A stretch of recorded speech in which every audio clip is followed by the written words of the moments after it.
Mafone, por favor. Esse ano ele foi um ano muito desafiador. A gente vem conversando entre as organizações que vêm trabalhando na linha de frente para enfrentar os desafios, e você trouxe em algum momento o grande desafio que a gente tem em relação à violência contra as mulheres e a violência doméstica e a violência especialmente contra as mulheres negras. As mulheres negras, como você bem colocou, estão nos piores índices de todos os indicadores sociais.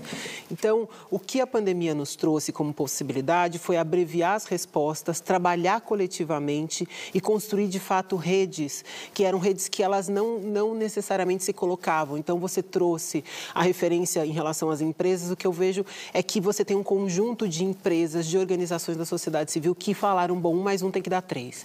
Então, a gente tem percebido que alguns movimentos, a pandemia tem feito, impulsionado transformações. Eu queria pegar, né, o Fernando Birri, quando ele fala sobre utopia, né? Nós que somos mães, e você, mãe de uma linda jovem de 15 anos que está aqui, para pensar quais são os sonhos que você tem, né? Porque a gente sempre é perguntado, quem está nas questões sociais, então é racismo, são as violências.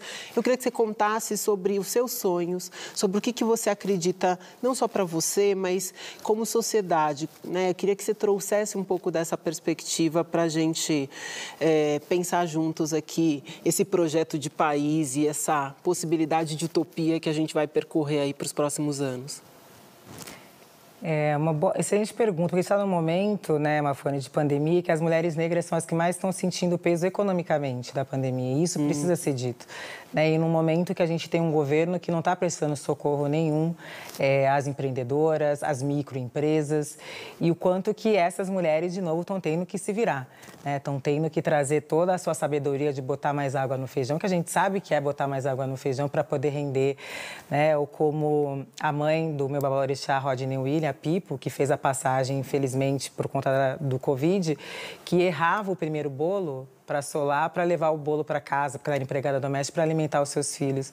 Então, as nossas ancestrais, elas sempre tiveram que pensar essa ginga, né, da capoeira, elas sempre tiveram que pensar uma série de estratégias, de tecnologias ancestrais para poder prover as suas famílias numa sociedade que as negou isso, né? Numa sociedade que, historicamente, mantém essas mulheres num lugar de vulnerabilidade.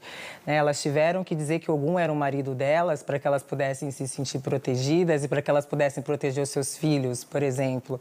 Então, a gente traz toda essa sabedoria que eu acho que é importante, mas também o quanto que isso é rico para nós, mas o quanto também seria bom partir de um lugar em que a gente só pudesse sonhar, né? Isso é muito distante, infelizmente, num país como o nosso, em que a nossa primeira preocupação é a sobrevivência, né? Mas o quanto que é importante a gente cuidar de nós até como uma maneira de honrar aquelas que não puderam. Essa é uma coisa que eu acho que é fundamental. Né? Eu não quero que a minha filha passe pelas coisas que eu tive que passar. Né? E mesmo tendo uma família militante, eu tive que trabalhar como auxiliar de serviço geral, tive que trabalhar vendendo pastel, mesmo tendo melhores qualificações do que as meninas brancas que trabalhavam na mesma empresa. Né? A primeira oportunidade na minha vida que respeitou a minha trajetória, quem me deu foram mulheres negras, que foi na Casa de Cultura da Mulher Negra de Santos, porque até então, mesmo eu falando inglês, mesmo eu tendo capacidade intelectual, era o lugar da limpeza que elas me davam, que essas pessoas me davam. Então, acho que as mulheres negras, elas têm esse potencial, tanto dessas tecnologias, mas também de reconhecer a gente, porque foram elas que me deram as oportunidades. Foi um mundo que se abriu para mim a partir da leitura dessas mulheres, a partir da militância. Eu venho desse histórico de militância social que forma, que me deu base política.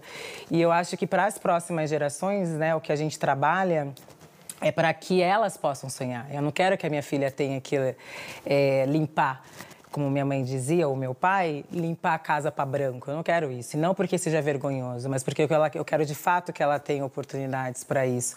E poder sonhar pela minha filha, acho que é algo que me contempla. Eu trabalho muito, né? Eu sou uma pessoa que eu trabalho, às vezes, 13, 14 horas por dia. Apesar das pessoas dizerem que eu estou rica aqui, inclusive é uma vergonha que eu não esteja rica nesse país, é a prova do quanto que esse país é injusto, porque eu deveria.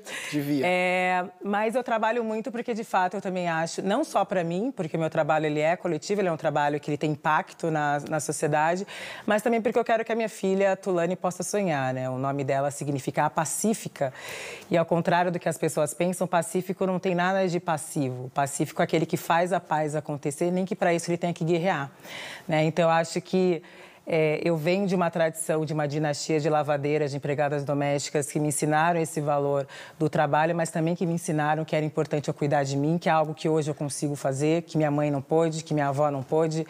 E é o que eu desejo para as mulheres negras, que elas possam ser humanas, que elas possam ser amadas, mas, sobretudo, que elas entendam, para finalizar, como o Babalorixá diz, que a felicidade é uma obrigação ancestral, que, apesar de tudo, é importante que a gente sonhe. Candomblé é trabalho, mas ele também é festa, que a gente também se permita esses momentos, que a gente também entenda que nós temos direito à felicidade e que entender que nós temos direito à felicidade é um movimento fundamentalmente anticolonial, né? Porque numa sociedade que nos odeia, a gente ser feliz é praticamente uma afronta, né? A gente está fazendo tudo para elas não serem felizes e mesmo assim elas são.